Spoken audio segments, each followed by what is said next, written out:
So the next step will be to put the plate assembly into the tubs themselves.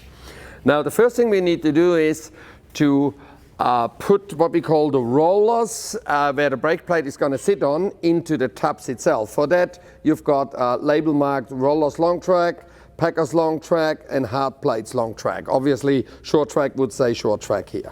So what you need is you need one of each for each section or for each bucket. This is what you need. Now they go in here. So they go into these buckets here. Make sure there's nothing inside the bucket. The first one goes in is the thick packer. It gets dropped in like so. The next bit goes in is the hardened plate. Drops in like so. The last bit is the roller that sits in here. Make sure that's nice and rolly. And you do that to all the buckets for the rollers on it. Before we are ready to put all the plates into the section, I'd like you to spray everything in here very well with inox. Okay, so everything has to be really soaked in inox. All this bit, everything, everywhere where we put the rollers. Make sure that the rollers have plenty of inox on it. All the brake sensors and everything else has to be really sprayed heavily with inox. The first section we assemble is the blind plate section, which is the left side of the front track. To make sure to do this right, I want you to make sure that these cables are away from the inside. So bring them out to here. So this area is free. The first section is this part here. This is what we call the blind plate section. We'll open up underneath here. You will see is the sensor with all the cables in it. We'll open this up nice and gently. The cable has to go from this side out, and I use a little bit of this tape that's been stuck underneath for the thing. I use some of this tape to just put this cable in place to make sure that it cannot come out and go underneath this sensor bit. It has to stay on top of it. Important is that this cable stays above this sensor at all times, so I use a little bit of tape to just tape it in here. And leave this cable at the top. Hold it like so. Now I lift the plate up. I'll place it in front of the two sections, like so. And now I lower the plate in.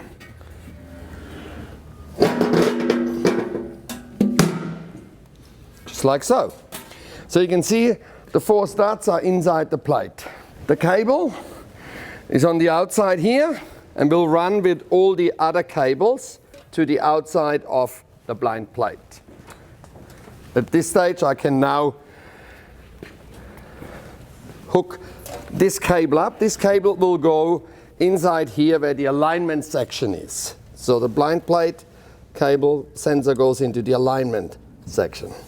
So to secure the cables on the outside here and that the cables can't go underneath this blind plate at any given time, we will use some of this open-ended conduit and slide that across. I'll let Brad show you how. So here, important is that the cables come out at the top here, go around this bucket, and then sit inside here.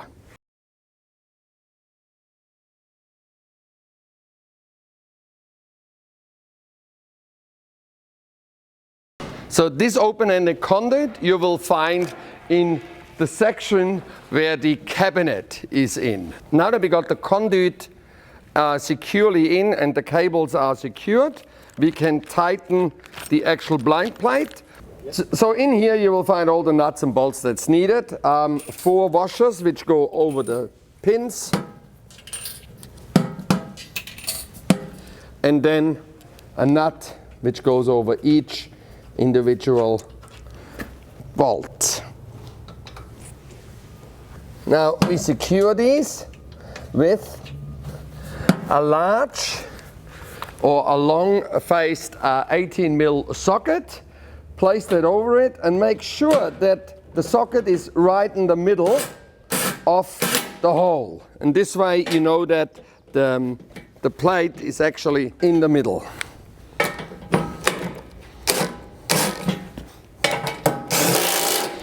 The blind plate is now secured. The next section we'll do is what we call the alignment section. So for the alignment section, you need obviously the bag that's called alignment wagons. That will have all your nuts, bolts, and springs that you need to assemble that. So the alignment section is these wagons here.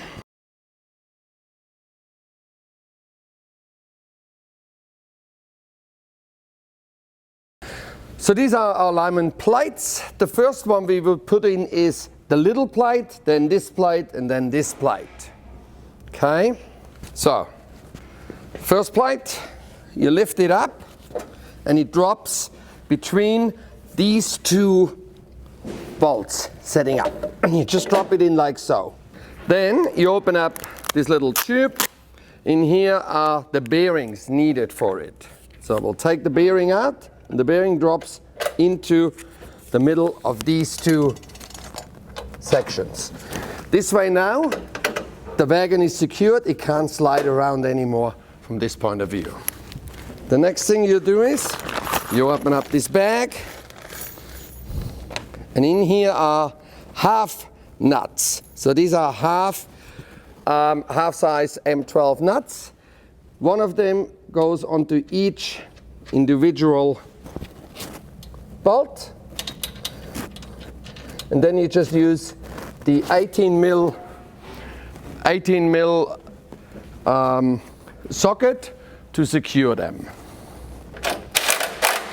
Now we attach the springs. You find 7 springs in here. The springs get attached the following way.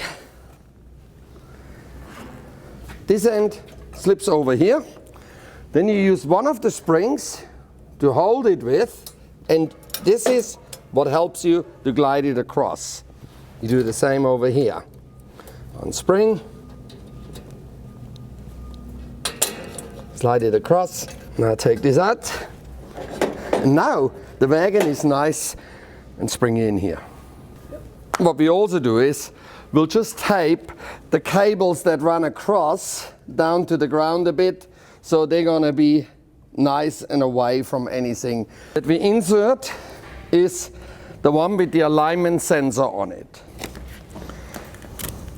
Here we got to be a bit careful because we got these cable running through, and the cable will have to run underneath the little plate. Just feed it through like so, and then it gets fed again underneath this sensor. Just leave it here for the moment. Crucially here is that you don't damage this sensor by putting it in, because this sensor will actually be against this bolt.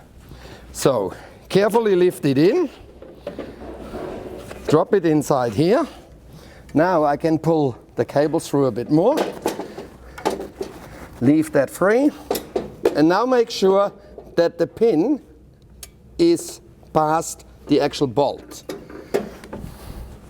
Again, I use 2 bearings to secure them,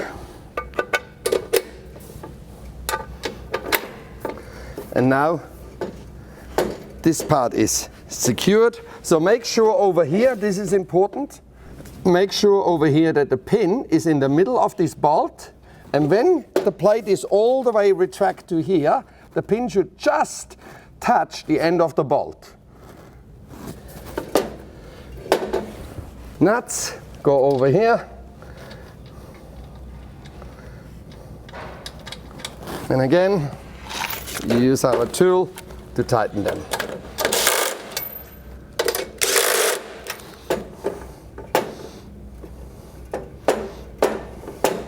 So now this plate is in nice and secure. The same thing with the springs. We'll put the springs on it.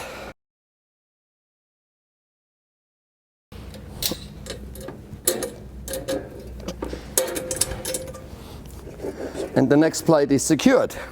And now we can attach the alignment sensor into the junction box where it says alignment.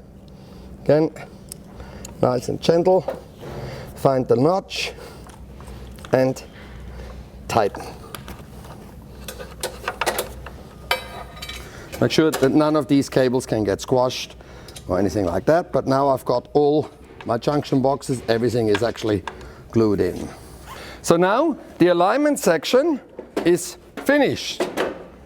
So the next section we will do is the brake plate assembly. We'll start with the front brake plates, they're a bit easier. These are the brake plates.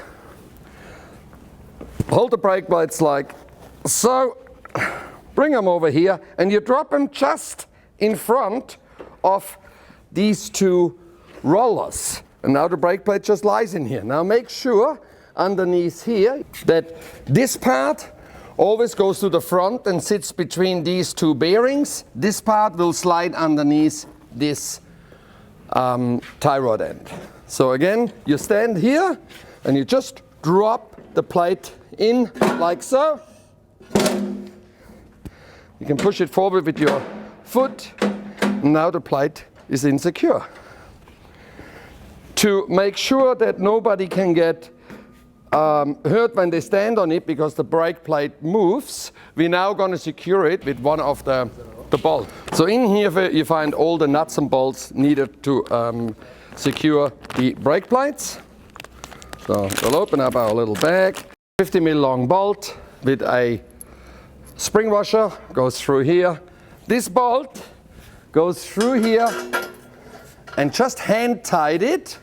And now the plate can't move on you anymore. And if somebody now accidentally steps on it, nothing will happen to it. So please do that every time you put a brake plate in.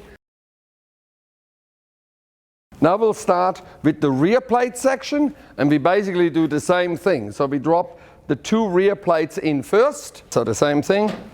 You drop the plate just before those, and then gently lower it down. And then you can push it in. Drop it down, push it in, and now the brake plate is in here.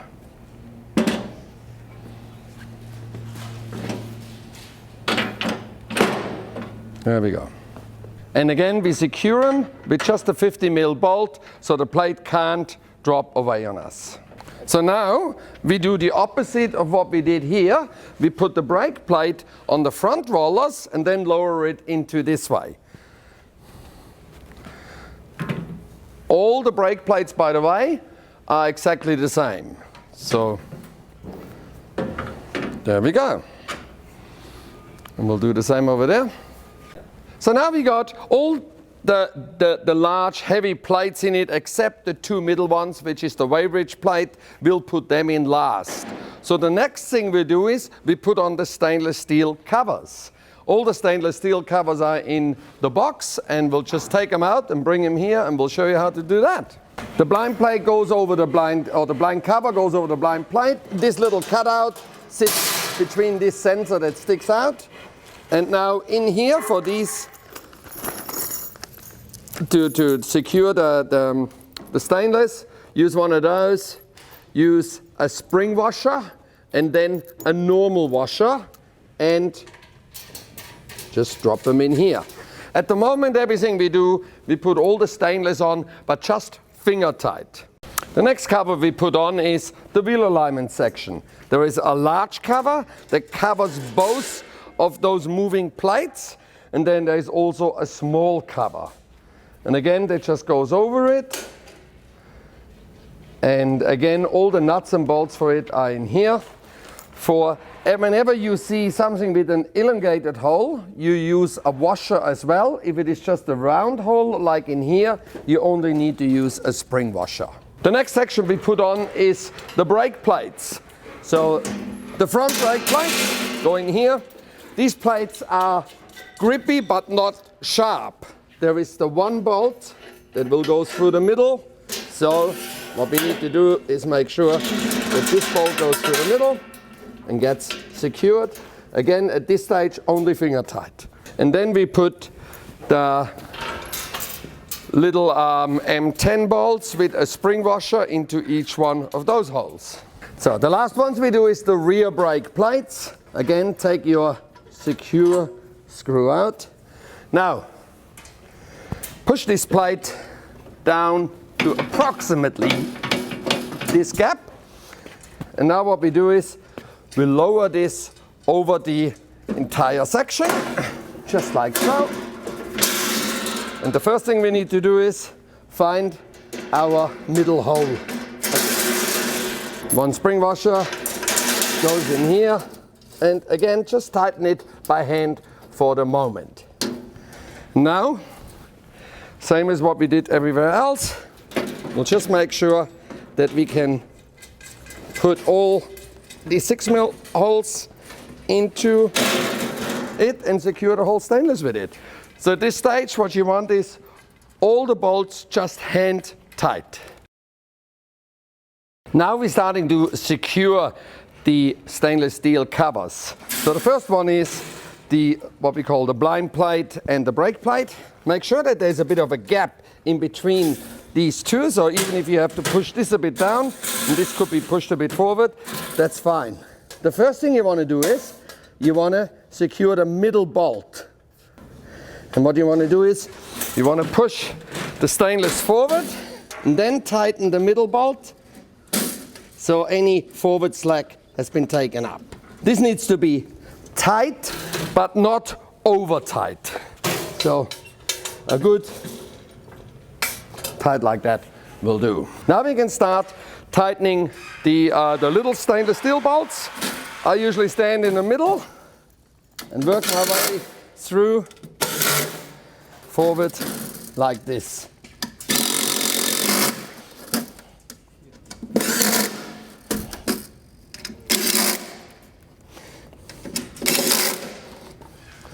Now you stand on the brake plate, and the brake plate should have just a tiny bit of free play. It has to run nice and freely.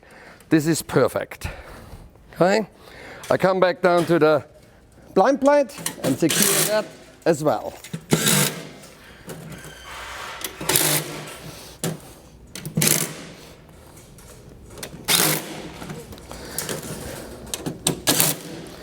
This section is done. Now I do the same for the long plate. Stand on the stainless, put some pressure forward, tighten this bolt here, not over tight, but nice and firm. And then you can tighten all the little stainless bolts.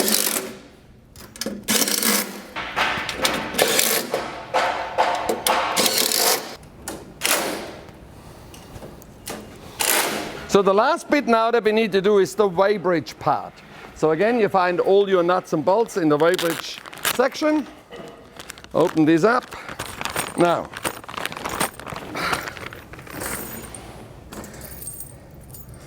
important here is that we have one of these nylon washers goes at the bottom on each one, and then a large washer goes on top of them.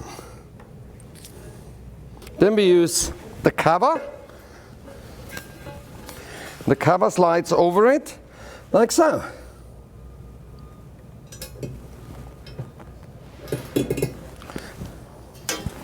Then we put on the stainless steel cover, and 4 of these bolts will secure it. So really important is that when you finish with the installation, the brake plates, which are the ones with the grip plates on it, when you stand on it, you need to feel that they move nice and freely, just a little bit. Okay? So they're not jamming up on you or anything like that. So they just need to have a tiny bit of free play and just move nice and freely. Then you got a perfect installation. So now we basically finished the top section. Everything has been bolted in, everything is tight, the brake plates are nice and free, they have the little wiggle in it. So last thing we need to do is maybe just put a bit of silicone into the gap where the cable runs. And then your test section is finished and we can concentrate on the computer side.